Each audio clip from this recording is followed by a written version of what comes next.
Olá, meu nome é Lucas e nessa discussão falaremos sobre transtornos específicos de aprendizagem.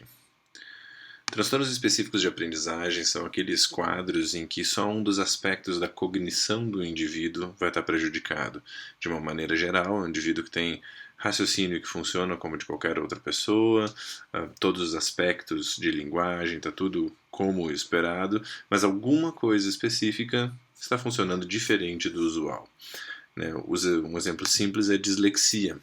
A dislexia se manifesta como uma dificuldade de leitura, vai ter consequências sobre a escrita também, mas de resto, com relação à cognição, o indivíduo com dislexia ele não tem qualquer problema, ele só tem uma dificuldade específica com relação à leitura e escrita. A gente pode falar também em disgrafia, uma dificuldade específica com a escrita, a leitura não chega a ser afetada de maneira relevante, mas a escrita tem problemas, e a descalculia, uma dificuldade associada a números. A descalculia pode parecer bem diferente das outras duas, mas no que a gente entende a dislexia, fica bem fácil entender o que é a descalculia por analogia. A gente começa falando sobre dislexia. Esse quadro tem várias manifestações. O indivíduo com dislexia ele pode ter uma leitura lenta, truncada, com erros. Então o sujeito lê claramente com esforço. E como consequência, já que ele tem uma dificuldade de leitura, ele também vai cometer uma série de erros de ortografia. Às vezes somem algumas letras, às vezes somem algumas sílabas inteiras, letras são trocadas, e é uma escrita frequentemente muito fonética. O sujeito escreve como ele escuta, ou como as pessoas costumam falar. Para a gente entender melhor como funciona a dislexia, a gente tem que trazer algumas definições úteis, que são de conhecimento comum dentro da área de linguagem, mas que é importante a gente ter bem claro. A primeira definição é a definição de um fonema, a menor unidade de som. Se a gente pega a palavra bola, a gente vai ter o fonema B, o fonema O, o fonema L e o fonema A.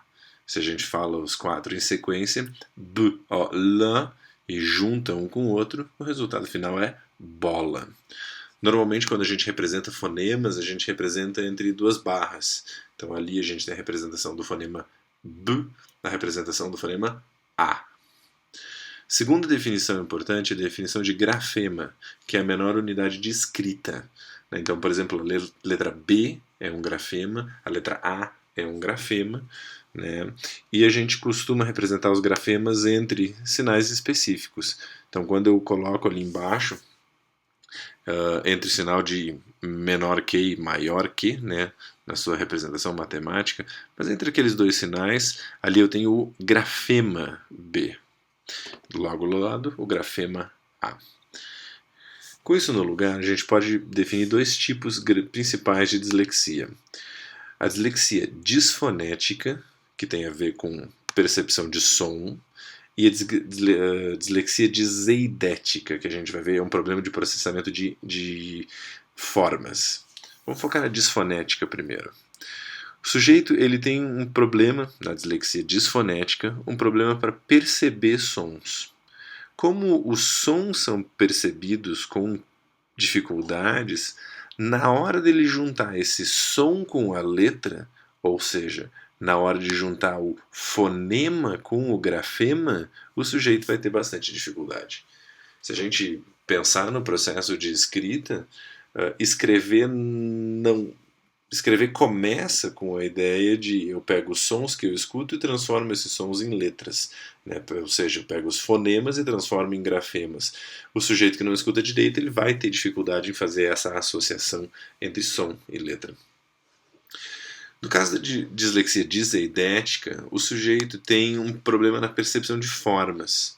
Ele tem uma dificuldade para perceber as linhas que compõem as letras. Ele tem dificuldade em perceber o grafema.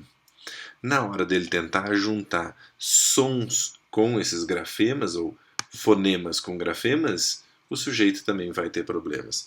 Então, se a gente observar a dislexia disfonética e a diseidética, em comum as duas têm essa dificuldade entre associar fonema com grafema, mas numa delas a pessoa tem problema com o fonema, a disfonética, e na outra ela tem um problema com o grafema, a diseidética. E nada impede que algumas pessoas tenham combinações dessas duas, né? Uma dificuldade em perceber os sons e, ao mesmo tempo, também uma dificuldade em perceber as formas. Vai tornar o quadro bem mais complicado. Focando um pouco na dislexia disfonética, então. A dislexia disfonética ela começa com um déficit auditivo, não no sentido que a pessoa não escuta, ela escuta, tá? Mas o sujeito não escuta os fonemas de maneira completa. É como se ele escutasse de uma maneira um tanto quanto embaralhada, e na hora dele tentar separar esses fonemas um do outro para juntar com as letras, a coisa se torna extremamente difícil. Isso é complicado por algumas características da nossa língua. Vamos pensar no fonema S. Esse fonema S, ele está associado a vários grafemas diferentes. A gente tem ali como exemplo sapo, exceto, fascínio, cinema e amasso. Eu tenho de maneira simples 5 formas de representar o mesmo som. Na hora de eu tentar juntar som com representação em letras, vai dar pane para muitas pessoas. Mesmo alguém que escute com perfeição, é comum que tenha dificuldade com palavras, com letras que têm o mesmo som. E eu tenho também a situação oposta. O grafema X, ele pode ser usado para representar sons diferentes. A gente tem ali como exemplos xícara, tóxico, extenso e exemplo.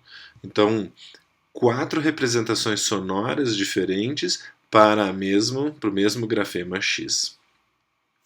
Algumas línguas têm uma semelhança grande entre o que é falado e o que é escrito.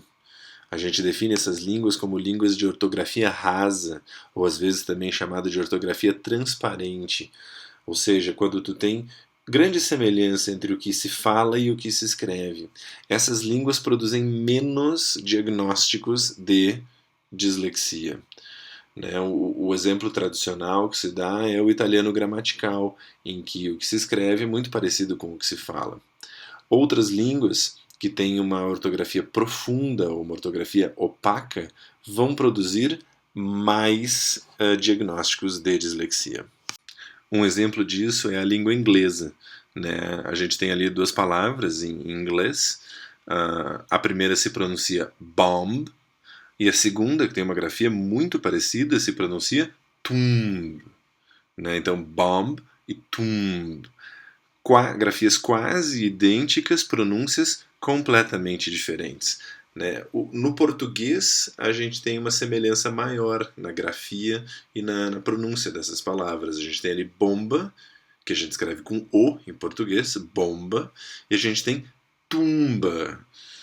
Tumba se escreve com um em português. Então, o português, nesse aspecto, ele tem uma ortografia um pouco mais rasa do que o inglês, mas ainda assim não muito rasa, como os exemplos 1 e 2 lá em cima mostram. Então, a gente precisa entender um pouco sobre o processo normal de audição, o processo esperado para a sequência do som entrando dentro do nosso sistema nervoso. O som é captado pelos ouvidos, né, especialmente pela parte que a gente chama de cóclea, que é a parte realmente sensível ao som. Né? A informação na cóclea é enviada para o nervo vestíbulo coclear. Né? O nome do nervo não nos importa muito, mas ele está transmitindo informação sonora. E esse nervo vestíbulo coclear passa por manda informação para algumas paradas intermediárias, mas essa informação auditiva dos 2 ouvidos vai terminar na estrutura conhecida como tálamo. Né? Na imagem que a gente tem ali embaixo, aquelas 2 calotas avermelhadas são o tálamo.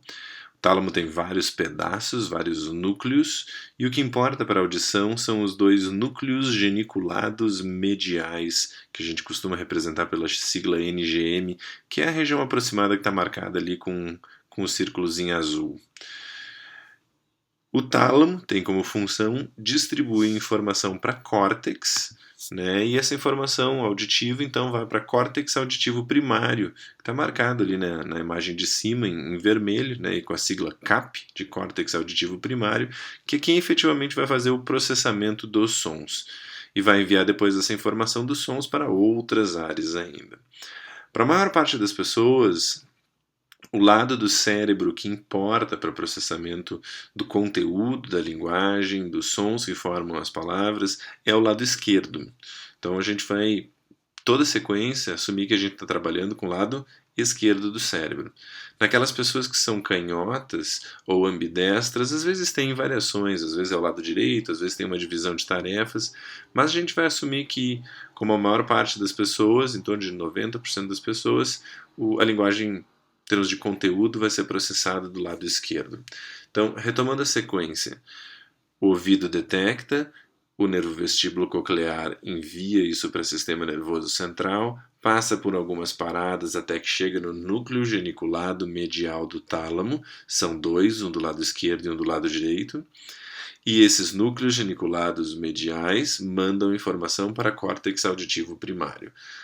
O lado do cérebro que vai importar é o lado esquerdo. O que se viu?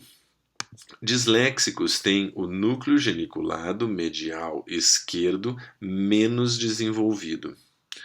Ou seja, aquela estrutura essencial para enviar informação para córtex auditivo primário do lado esquerdo, essa estrutura do tálamo está menos desenvolvida, menos informação vai chegar em córtex auditivo. Ou, dito de maneira mais precisa, o córtex auditivo primário vai receber uma informação de menor qualidade, porque o tálamo está com problema.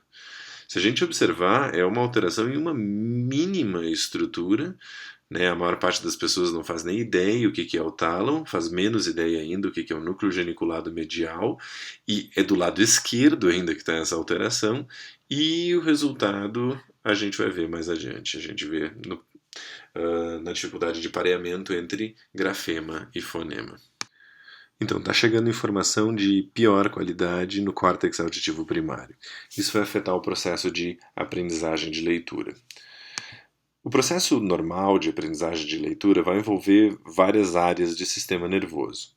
Uma dessas áreas é o chamado córtex parieto-occipital do lado esquerdo.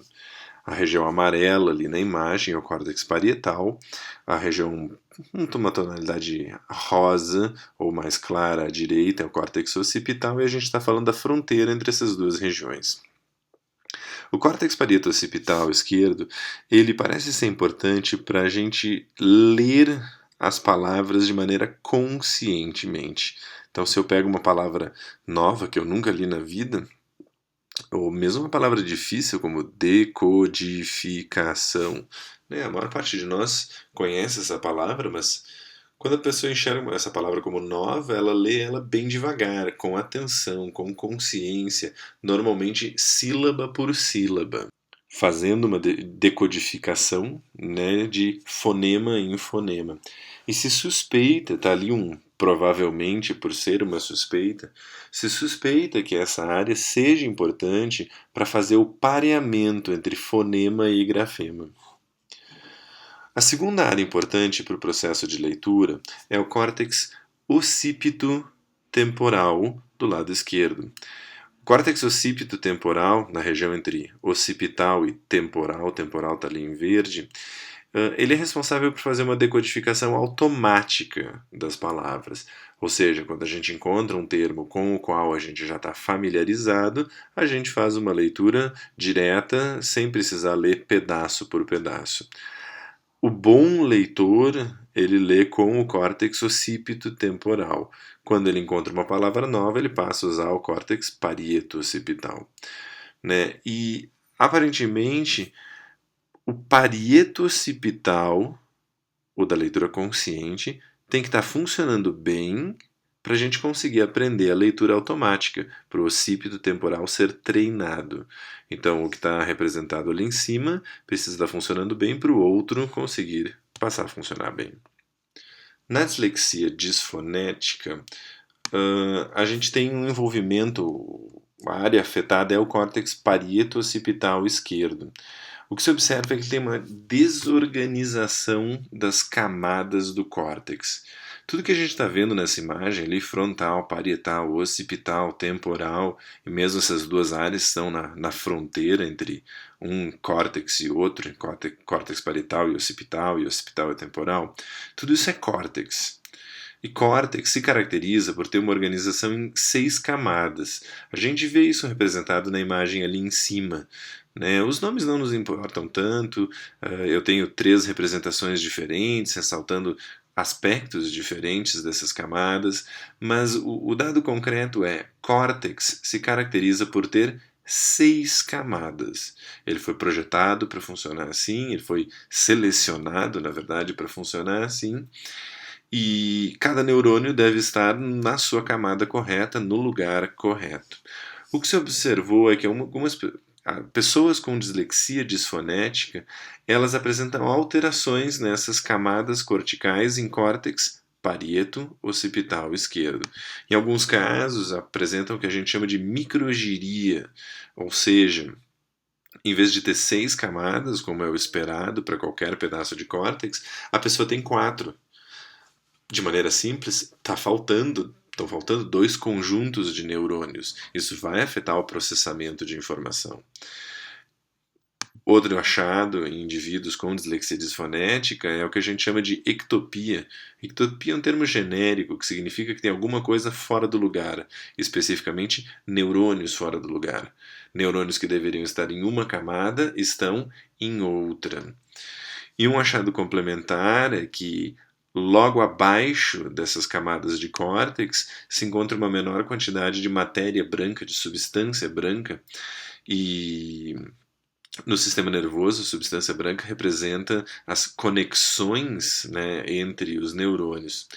O resultado final é que o sujeito tem essa alteração em córtex parieto-occipital, e isso parece prejudicar o treinamento do occipito temporal.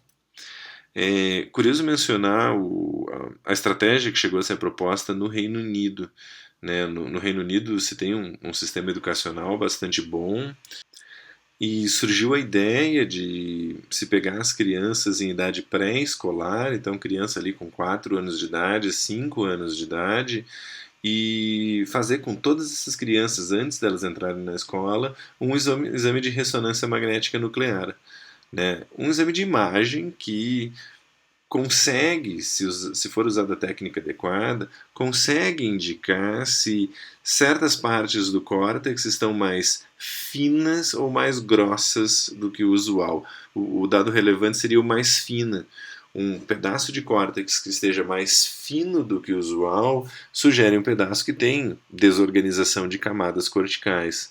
Então a ideia não é fazer diagnóstico dessas crianças em idade pré-escolar com um exame de ressonância, mas observar que crianças têm um córtex parieto-occipital mais fino do que o esperado, para que essas crianças, assim que entrarem na escola, já possam receber um atendimento mais focado, que se trabalhe consciência fonológica e assim por diante. No fim, apesar da proposta ser bem interessante, ela acabou sendo abandonada por questões de custo.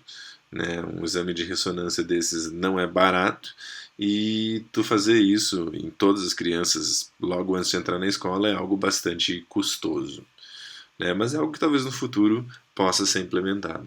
Voltando, o objetivo não é fazer diagnóstico. Um exame de imagem não permite diagnóstico. Ele vai estar sendo usado apenas como triagem. Aqueles que tiverem um parieto occipital mais fino receberão mais atenção. Alguns dados complementares, medindo a atividade de sistema nervoso, mostram diferenças nas áreas envolvidas na leitura por leitores normais e por leitores com dislexia. Né? A gente tem ali a área de leitura consciente, aquela leitura que requer esforço. Em disléxicos, essa área costuma estar mais ativa, né? Enquanto que em leitores normais essa área fica pouco ativa. Na situação oposta, a gente tem a área de leitura automática, o occipito temporal. Leitores normais usam essa área de maneira bastante presente, enquanto que disléxicos ativam pouco essa área. Ou seja, o disléxico já não tem uma área de leitura consciente muito boa, porque tem umas camadas corticais desorganizadas, e é a área que ele acaba usando para conseguir fazer o processo de leitura. Juntando tudo, a gente tem a seguinte sequência. O núcleo geniculado medial esquerdo do tálamo do sujeito é menos desenvolvido. O córtex auditivo primário esquerdo vai receber uma informação de pior qualidade. A área de leitura consciente vai se desenvolver menos e não vai ser feito adequadamente pareamento fonema e grafema. E a área de leitura automática não vai ser treinada adequadamente. Alguns podem estar se perguntando, tá, mas e por que começou toda essa história? Por que o núcleo geniculado medial esquerdo é menos desenvolvido? Com relação a isso, não se tem clareza. Tem algumas evidências de que um certo componente genético pode estar presente, mas certamente um componente ambiental dos estímulos e dos exemplos de pronúncia, exemplos de sons que a criança recebe quando é pequena, certamente um componente ambiental deve estar envolvido. A gente deve evitar afirmações categóricas como é genético, ou é apenas ambiental. Tem evidências de um componente genético e tem evidências de um componente ambiental. O somatório desses dois fatores que aumenta a chance do sujeito manifestar dislexia. O que a gente pode fazer para tentar minimizar essa situação?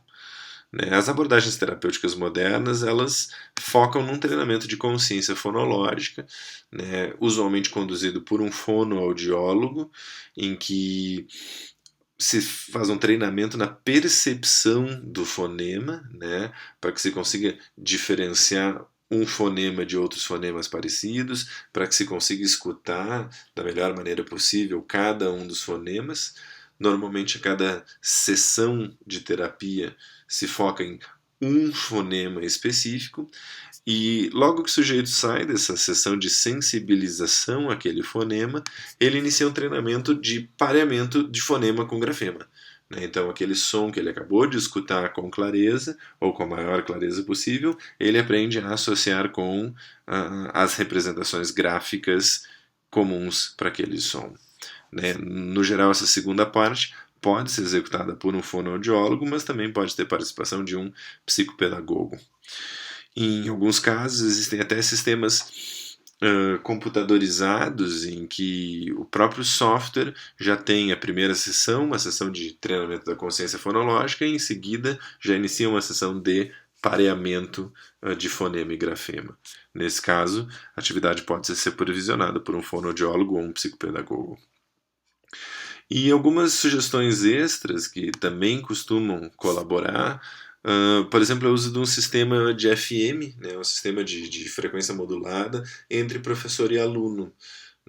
Esse tipo de estratégia é usado para outras situações em que há problemas de audição, mas nesse caso aqui a professora ela tem um microfone, e ali preso na cintura tem um transmissor de rádio. O aluno, por sua vez, tem o receptor do rádio e os fones de ouvido.